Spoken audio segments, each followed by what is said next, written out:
How would you assess the Mavericks after losing to the Suns in the first game of the year? I think it's piss. I'm not even gonna say poor. It's like the equivalent of piss. You have a 22-point lead, you blow it. You literally run your offense through one focalized player in Luka Doncic. I've literally had enough.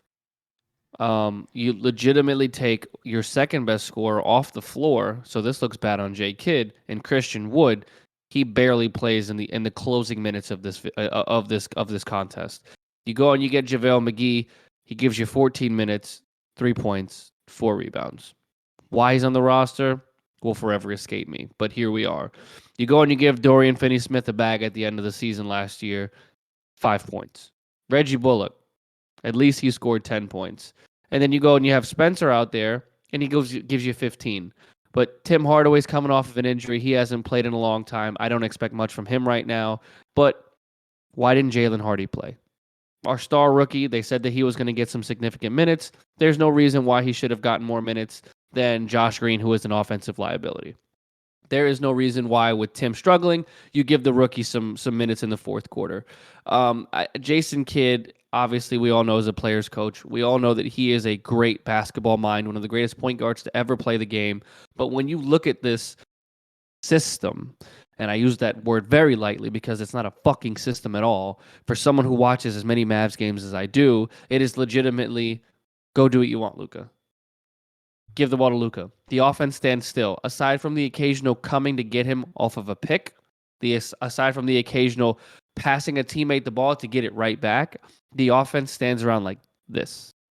Now, I understand for those of you that know basketball, for somebody to be able to take players off the dribble to demand a double team, to have a defense collapse, you have to kick it out to shooters. But when you're going 2 of 10 from the three-point line yourself, when you're going 10 of 23 from the field, and you have 4 turnovers, I want to know what exactly it is that you're providing us. Yes, we're only in these games because you're providing us with the focal point of offense. 35 points. That could have come from anybody. That could have come from a number of players. You're taking shots away from other people. It has been documented and well known that when Luka is out injured, having an off night, when he decides to pass first, this team wins because we have consistent knockdown shooters. We have up-and-coming offensive players. We have a good system with him off the floor. But for whatever reason, when the game is on the line, Luka wants the ball at all times.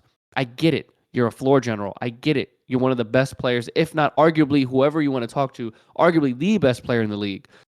But you can't keep doing this night in and night out. You can't keep doing this in the playoffs. You can't keep not playing defense. You can't keep throwing up garbage shots. I am literally almost as fed up as humanly possible to where, in my mind, when this game went final, again, it's game one. It's an overreaction. I understand. I said, yo, trade Luka Doncic.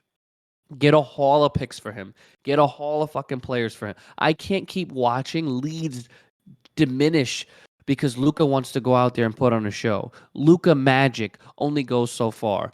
It showed in the playoffs. Yes, the only reason we were in those Western Conference Finals was because of what Luka did, but you cannot excuse the lack of defense, the turnovers, the forcing of inappropriate and ill-timed shots. There is no system with him on the floor. There is no offense with him on the floor. It is literally Luka or die, Luka or die. And I'm tired of it.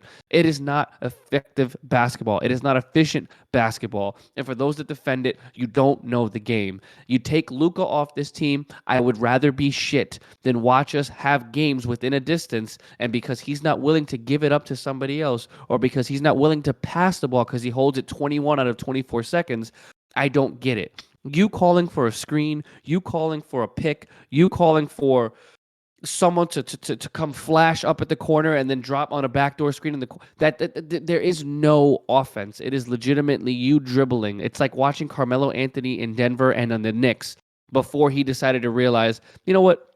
I can't do this by myself. Luka is going to continue to struggle if he does not wake up and realize I can't do it alone.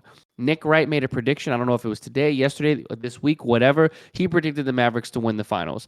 Where on earth do you see the Mavericks going to the NBA Finals when you have a player that literally cannot pass the ball when he needs to? I don't get it.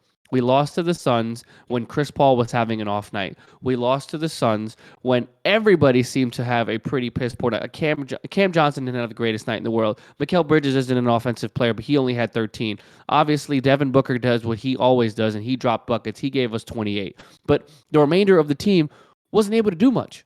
And I'm looking at this and I'm saying they only had 12 turnovers in terms of the Suns.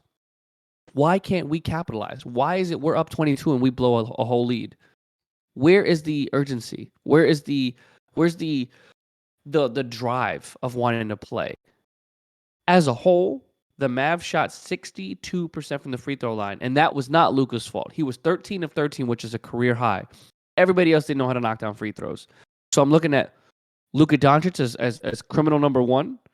And then you got Jason Kidd with his substitutions and his obviously decisions on who he wants on the floor, late game and situation. And I'm looking at the remainder of the bench.